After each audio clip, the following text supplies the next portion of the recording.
Saya sedikit mengingat sejarah ketika Rasulullah Shallallahu Alaihi Wasallam satu sisi beban yang akan dihadapi oleh umat, Rasulullah telah memberikan satu ketauladanan yang luar biasa. Hadis ini yang diriwayatkan oleh Abi Ishaq ketika didatangi Sayyidina Jibril alaihissalam, dan di situ bersama Sayyidina Israel. Beliau bertanya bagaimana rasanya ketika sakaratul maut.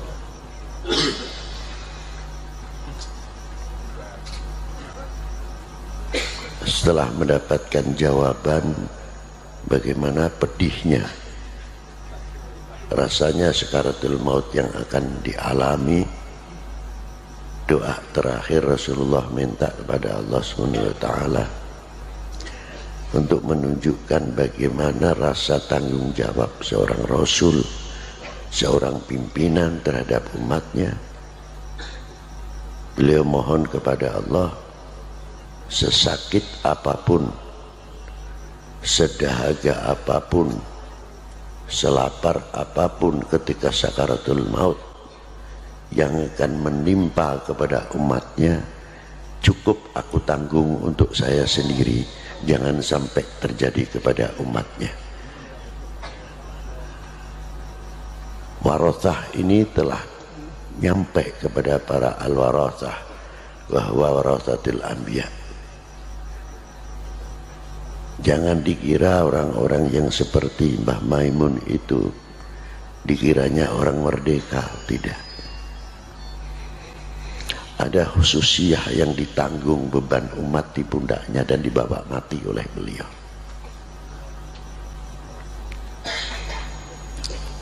Bagaimana yang satu aulia menanggung balanya umat, yang satu aulia mempunyai himayah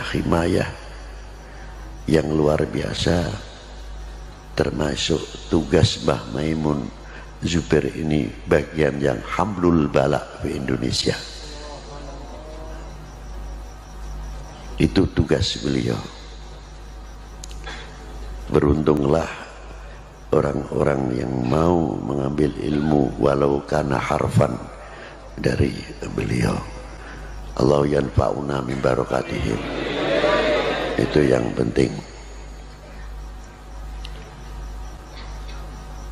Dari itu kita juga membayangkan bagaimana perjuangan yang dibawa beliau selalu berkiblat kepada wali tis'ah, wali 9. Kita tidak usah jauh-jauh, dulu kita berkiblat ke Hadramaut terlalu jauh, mau ke Baghdad terlalu jauh.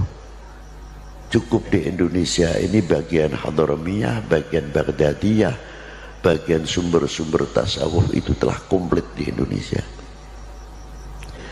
Jangan kita mempunyai prasangka bahwa aulia-aulia yang ada di Indonesia ini kiranya makomnya tidak ada yang di sebagian negara-negara yang lain.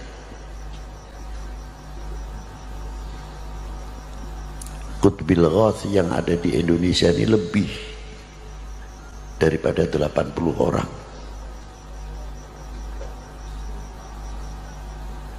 Yang kutub banyak sekali, seperti Maulana Sultanul Aulia wal Arifin Sayyidina Imam Ibrahim Mahdum bin Ahmad Rahmatillah bin Jamal bin Ibrahim Asmarakandi bin Jamaluddin Hussein bin Ahmad Shah Jalal bin Amir bin Abdullah Udmat Khan bin Amir Abdul Malik bin Alwi bin Muhammad Syekh Marbat bin Ali Khalid Wasam bin Alwi bin Muhammad bin Alwi bin Ubaidillah bin Ahmad al-Muhajir bin Isa an-Naqi bin Muhammad al-Naqi bin Ali al-Uraidi bin Ja'far al-Sadiq. Ibunya Ja'far Sadiq adalah Sayyidah Farwah bintil Qasim bin Muhammad bin Abi Bakr Siddiq. ayahnya Al-Imam Ja'far Shadiq Muhammad Al-Baqir bin Ali Zainal Abidin bin Husain Sibti bin Ali bin Abi Talib wa bin Fatimah Zahra Al-Batul binti Rasulullah sallallahu alaihi wasallam Rasul.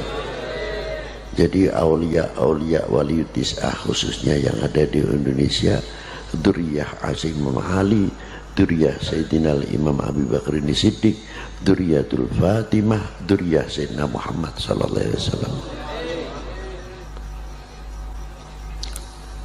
Beliau terkenal Sultan Aulia fi zamani fil Jawa, Sunan Bonang. Yang kedua Maulana Hashim Sunan Derajat, itu termasuk.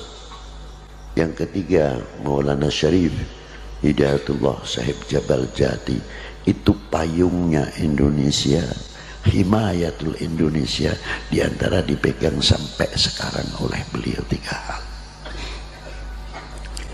Dan diteruskan regenerasi. Belum yang kutub-kutub setelah beliau. Di Jawa Timur itu kayak apa wali kutub? Banyak, jangan dikira tidak. Jawa Tengah tidak ketinggalan, Jawa Barat juga sama. Jadi Indonesia itu mempunyai paku-paku, lopian-lopian yang patut untuk dijadikan contoh untuk kita semuanya. Bagaimana cara perjuangan beliau, kita ini menjadi ulama, menjadi kiai enak. Maaf saja, datang sudah tola'al badru alaina, ada yang pakai selawat, makanannya khusus, seolah-olah minumannya gelasnya khusus. Nanti pulang berapa amplopnya ya kita nggak tahu. Tapi apakah kita tidak pernah berpikir ketika eyangnya Mbah Kiai Ma'mun Zubair masuk ke daerah sarang, kita taikkan lagi wali-wali 9 yang terdahulu?